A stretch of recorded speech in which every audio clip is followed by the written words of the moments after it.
Throughout the course of the Human Covenant War, humanity was hopelessly and hilariously outmatched by the technologically superior Covenant.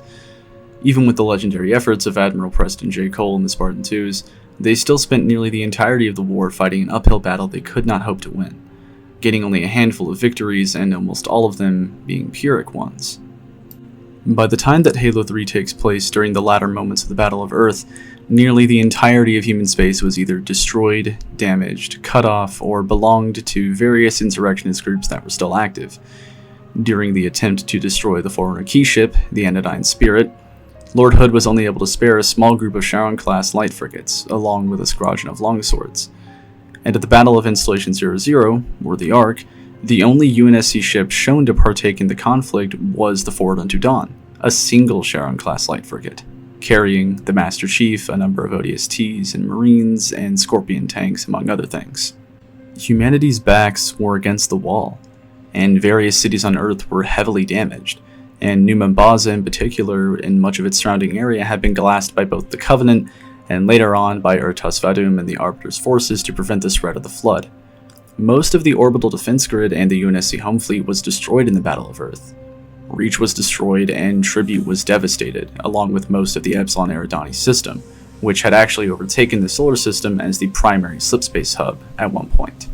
Humanity had practically nothing by the end of the war, having lost 22 billion people by October of 2552, and losing supposedly half the population of Earth during the Battle of Earth, or another possibly 5 billion people. The population of the planet was pretty quickly back up to 7.9 billion as of the current lore, due to the influx of billions of refugees from other systems. This places the total human casualties of the Human Covenant War at somewhere around 27 billion people. Which leads to the question of just how the UNSC is so utterly dominant within just the 4-year period after the end of Halo 3 and to the start of Halo 4. There are some pretty glaring issues with both the UNSC and the Covenant remnants post-war, but let me start with the UNSC. First of all, there's a problem with the sheer amount of ships the UNSC has. It makes sense that the UNSC would implement various upgrades to their ships, such as faster and more accurate slipspace travel and shielding, considering the innovations made during the war, such as personal shielding for Spartans and the better slipspace navigation implemented on the Pillar of Autumn. Those, as well as various upgrades that never got to be implemented, make sense, especially due to the war with the Covenant kind of ruining their entire retrofit campaign for the Navy that was supposed to be carried out before the war started. But the sheer amount of ships that they possess by 2557 is utterly nonsensical. Nearly all of the UNSC's production capacity had been gutted by 2553, and in my opinion, the lore should reflect that. But instead, we get the UNSC somehow being the dominant power in the galaxy. If you take into account the amount of losses they had sustained, the UNSC should be struggling to scrape together ships and upgrade them.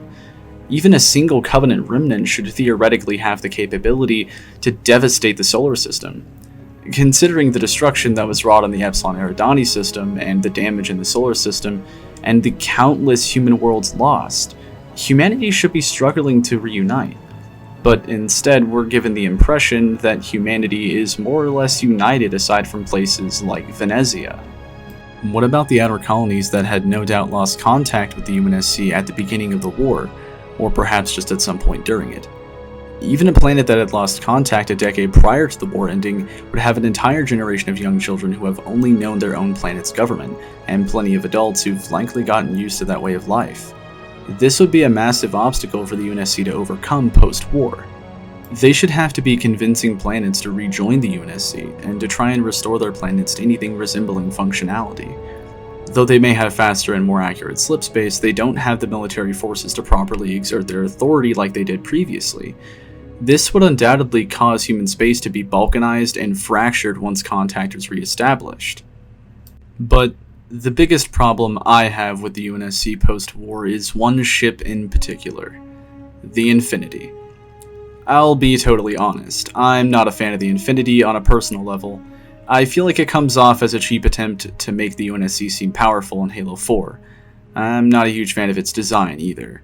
Not only that, I feel as though the UNSC putting so much importance in a single ship is not a good idea, considering that they would need more cost-effective and powerful, smaller ships to properly exert control over and, more importantly, defend their systems once again.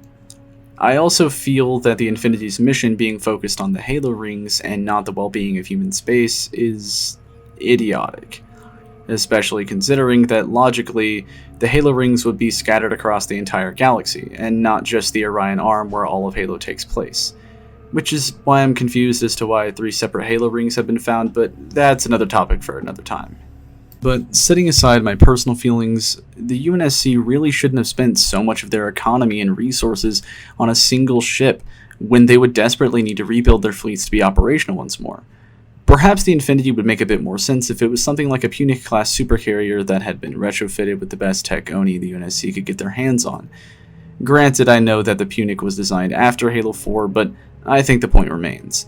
The sheer amount of resources that were poured into the Infinity is absurd, and they could have made literally an entire fleet for the UNSC, which I think would have been a little bit more effective.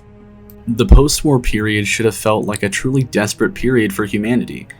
Worlds choosing to remain independent, a more emboldened insurrection than ever, and a crippled UNSC trying its best to be the formidable powerhouse it once was. And even if they did have a plethora of uber-powerful ships, there aren't enough people to operate them. Their entire civilization was nearly exterminated and mostly destroyed. A lot of those people are refugees that are left.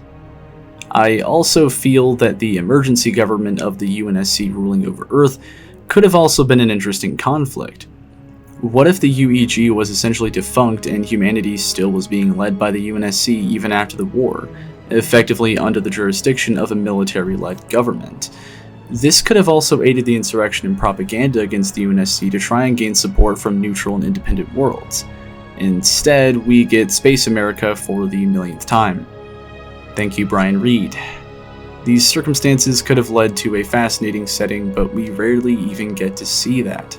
And speaking of what we could have seen, the uneasy alliance between the UNSC and the Swords of St. Helios comes to mind. We only get bits and pieces much of the time, and I feel that plot points such as Oni trying to sabotage the Singhili also doesn't really make any sense. Thank you, Karen Travis. Why would we fund the enemies of our only ally post-war?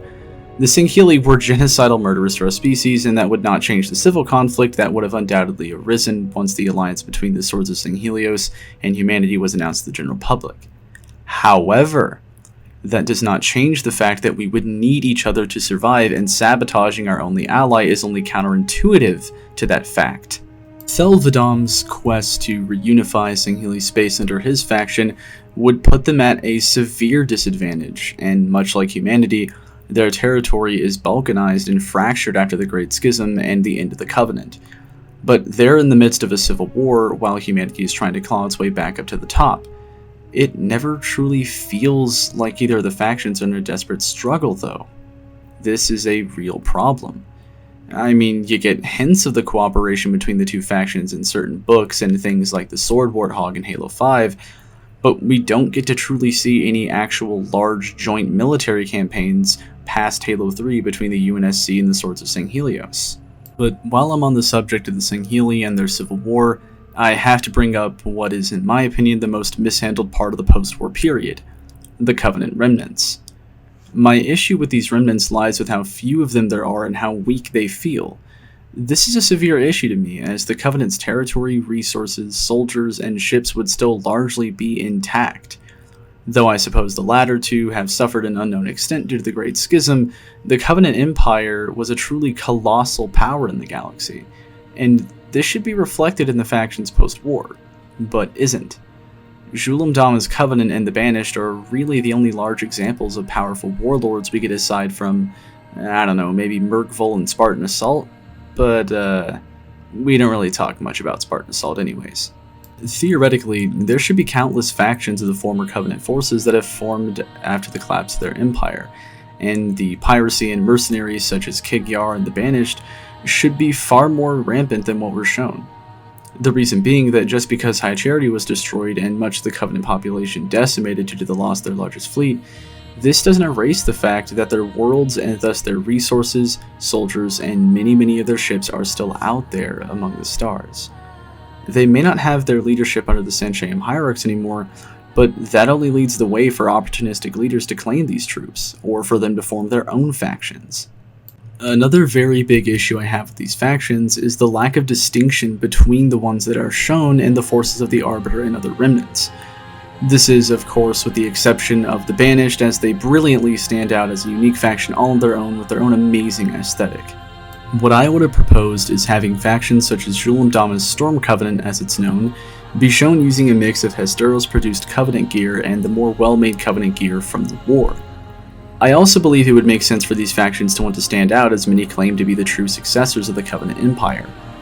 Now, I'm of the mind that the Covenant designs in Halo 5 look kind of ridiculous, and nothing like the Covenant technology we've been shown previously. But as other Halo YouTubers have brought up, this could easily be explained as the Swords of Singhelios using their own technology and designs. This would not only make them stand out aesthetically, but it could show just how effective Singheli designs could truly be without being subservient to the Covenant Empire. But in the game, all the factions are presented as using the same tech, and it's kinda just a confusing mess. But these factions scrambling for power should try to be changing their own designs, and they should be trying to be bolder to attempt to gain recognition from the countless billions left in the power vacuum after the collapse of the Covenant.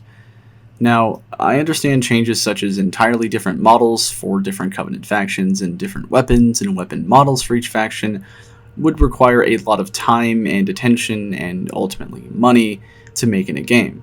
But at the very least, they should have made them stand out more, even if it was just by color coding them.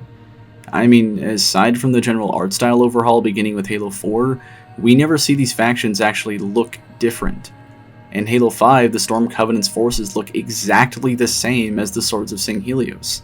There's pretty much no discernible difference between the two. And on the subject of the Covenant remnants, I think one more thing should be brought up. That is the actual Covenant remnant. You know, what's left of the Sanchayim leaders of the Covenant. We only get to see this explored in one book. One book!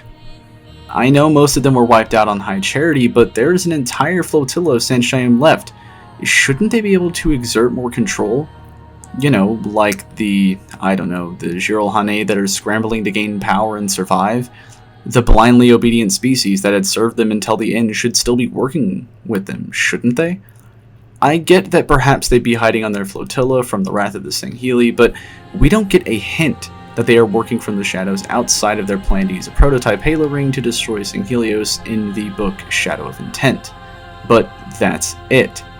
Where we got the Infinity, a nonsensically powerful UNSC, arguably not very creative Covenant remnants that barely have a presence outside of the Banished and Jul-'Mdama, no mention of the Sanchayim aside from one book, and largely united human space, I believe the setting could have been far more interesting. I believe that some of these ideas have been presented, but not nearly enough, or their execution fell flat completely. Or both. My proposal for the setting with some of the things I've discussed would be this.